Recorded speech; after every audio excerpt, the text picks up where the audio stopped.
But if you look at it in a more into more of like what the history of the person who created the area, not me, but like in terms of like the lore of it kind of thing, it makes a lot of sense that it would be like this.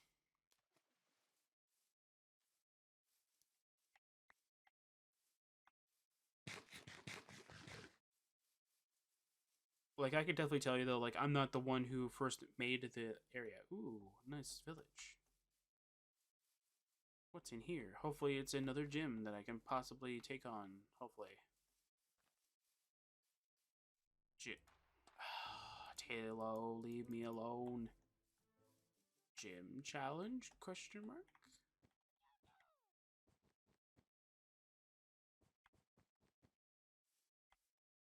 No, no gym challenge. Yeah, so I'm gonna see if I just restyle this roof kind of thing instead. Seeing it like if I just redo this roof kind of thing and see if it'll look really good. I'm just gonna do a different style. Oh, but yeah. But what kind of delicious goods do we have in here? TM? Card game? Oh, I haven't seen that in a long time. The numbers being read? Yeah, I haven't seen that in a while. I've been pretty good at keeping my money really high. I should probably make an apricorn farm that's like good for money, and then that's it. I should probably try and figure out what that is, to be honest.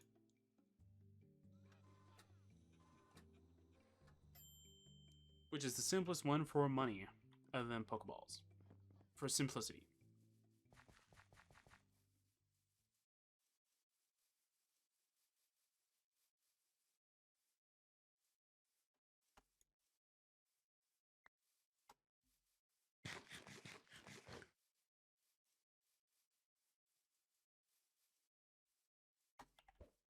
But yeah, like I've been trying to work on both this and that, so hopefully like at least a little bit of progress that I made to this is more than enough to kind of like go like, okay, he's still trying his best to kind of juggle like both these projects kind of thing. Like technically, I'm trying to juggle finishing Pokemon Crystal off, which I've already done. Ooh, another village. That's very interesting. Did I accidentally update this to 1.14 and just not realize it? I'm joking. I know it's not 1.14 because these blocks will look a lot better. And there's different housing.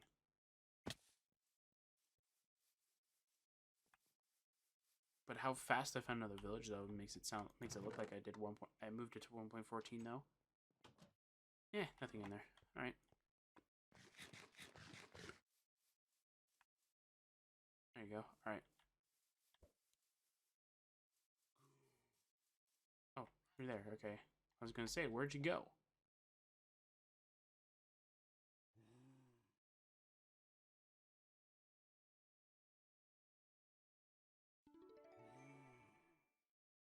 Got a power bracer. That's interesting. What the? I didn't even. What? That's weird.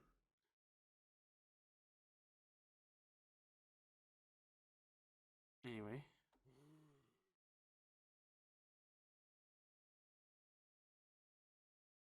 Ooh, hopefully we can find an exposed mine shaft. That'd be pretty cool.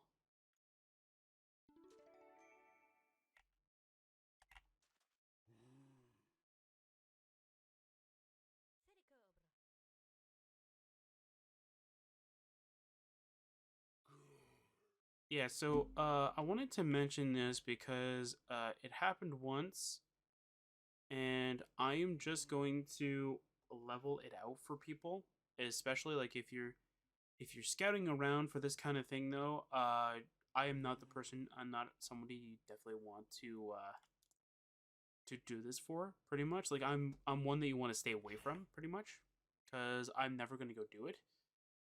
So a while back, I don't remember when it was. Probably still have that comment, but I'm not 100% sure. Have that personal message or whatever. Asking if I wanted to join a Pixelmon SMP uh, for their little group kind of thing. And I only have two things to add to this. One is that, like, if you want me to join a Minecraft SMP, that's okay with me. That's fine. I am not an overly competitive person though, so like if you're trying to get like the most competitive people on there, that's not me. Unfortunately, I am not very competitive. Certain things, like for Pokemon, okay, Pokemon. I don't mind making my Pokemon competitive, but don't expect me to go to like any tournaments and stuff like that, because that's not the type of person that I am. Me making my Garchomp, let's say, full attack, full speed, and let's say splashing a little bit in special defense or whatever, and that's like the definitive competitive stats, sure, I don't mind doing that. But I won't go to like VGC and start doing whatever I want over there. That's just not my style.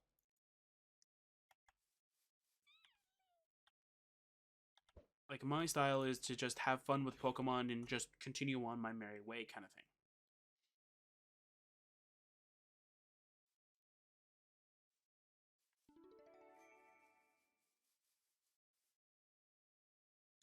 Huh. Anyway.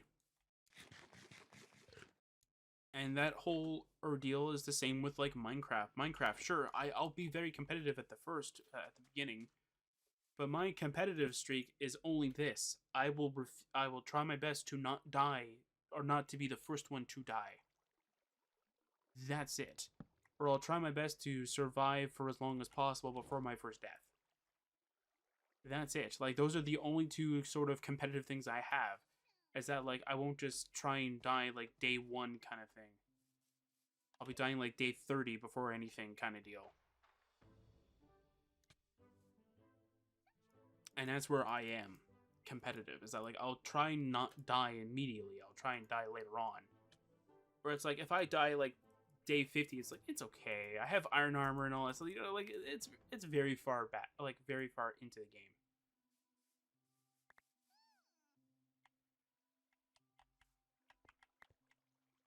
Like, you know, I'm very far into the game, you know, like I can expect some level of difficulty. No, like if I'm like day 1 dead, it's like this is a bit of an issue. At least for me, it's a bit of an issue because that shouldn't have happened to me. But again, that's me. But again, I'm not very like there's very little things that I'm very competitive over. A lot of the times, there's no competitive streak in me. Like, I won't go on any sort of matchmaking, try to get top of the leaderboard or anything like that. Nope, not me. I'm just in it for the fun. That's it. I'm just in there to have fun, and if I have fun, then that's a good game. That's it. It's the same thing with Palworld. Like, Palworld, I didn't really look into a lot of the different sort of stuff for competitive for Palworld at all until later on. I think it was back during session, I think 3. That would have been, I think, week 2, I think. That would have been week 2 of me having, and I think that would be week 3 or 4 of the game being released. And the fact that there was already like a competitive streak within that kind of thing is very impressive in of itself. Is that like I was already looking into breeding certain pals to be perfect kind of thing. And even Pokemon nowadays, like look at my Scarlet and Violet stuff. Like later on, I tried to make sure each and every Pokemon that I got at that moment in time was like in a way competitive in a certain threshold of what I needed it to be at. Like if I needed a special attacker, I made sure that I made a special attacker because that's what I needed at that moment. I didn't need another physical attacker. I didn't need another bulky Pokemon that can take hits like no problem. I just needed a Pokemon that could do a certain task and do it fairly well. Even if it couldn't do it at all, it's still better than nothing. No. Game. There.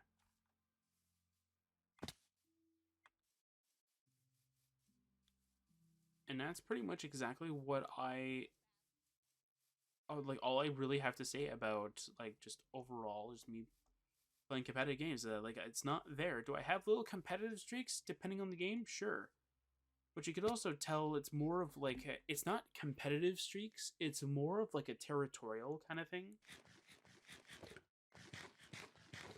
where it's like you're like I need to flex a little bit somewhere, but that's it.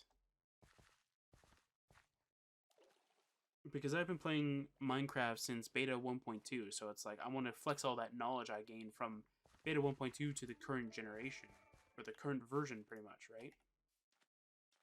And from Pokemon, I think I might have been playing since Generation. I want to say the first games I played were Generation 2, but I think I might have been around the age of like Generation 3. Is either Generation 3 or Generation 2 was my first one. It's like one of the two pretty much.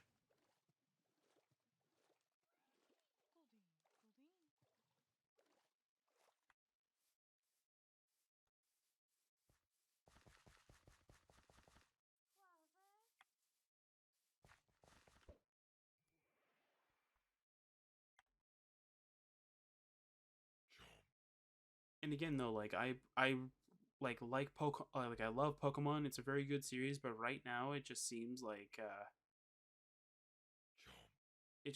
there's very little passion in it anymore. Like I've noticed that in Scarlet and Violet. Scarlet and Violet, there's been a lot of crazy bugs and glitches, and they just decided to wait till like later on to fix them. It's like there was a day one.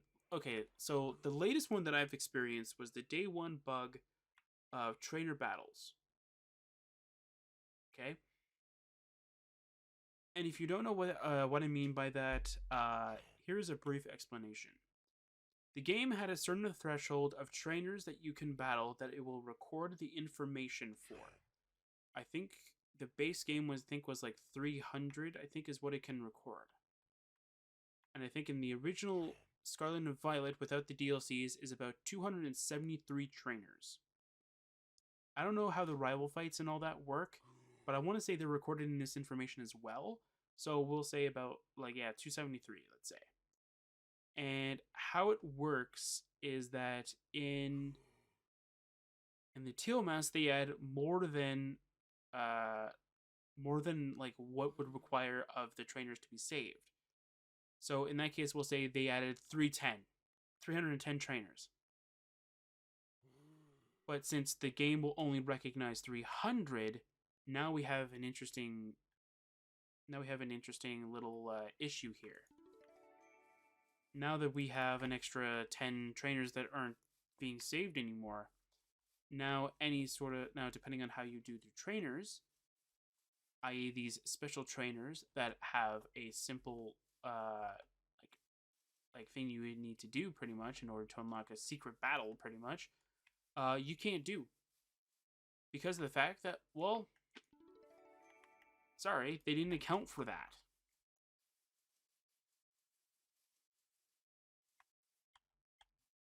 They didn't account for people to beat every single trainer in Paldea, and because they didn't account for that, people were having issues. And it's weird though, because like I've beaten every trainer from the Teal Mask and from what was it, the Teal Mask and from Paldea, and yet I only had an issue with 2 trainers. I found another XPL. Great. But yet, like, I've had issues with and that was like my only issue, but it was only one trainer I had an issue with. And from what I read from like Reddit and all the other sort of blog sites though, was that people were having troubles like with like 3 or 4 trainers not being saved. And I'm like, there must be some trainers that I'm missing then. But every time I look on like Cerebi or even like what was the other one I was looking at, I think as well, for all this sort of Pokemon Scarlet and Violet interactive maps kind of thing, just to find out all the trainers and such. I found all the trainers, so I was really, really confused. So I don't know if they're telling the truth or if it was just a random weird bug thing or whatever. Who knows, right? But pretty much, yeah. And that was a problem since day one. And you want to know exactly what Game Freak did?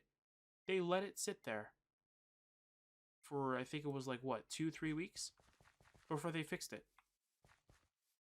It's like there's no passion anymore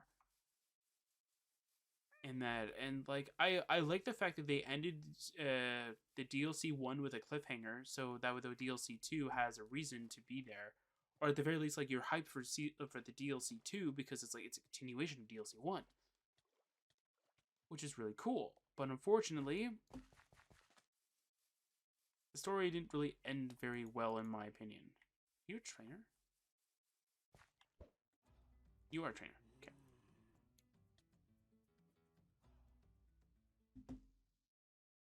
But yeah, but I find that the Indigo Disc, if it was all by itself, it would probably, like, if you were to separate it from the original story, it'd probably do very well.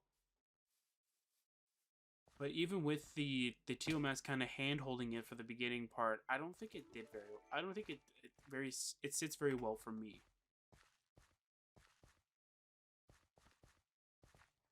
But I mean, compared to what Sword and Shields were, it's a little bit better.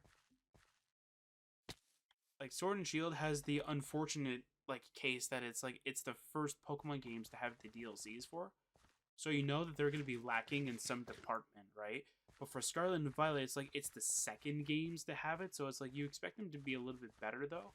But I gotta say though, between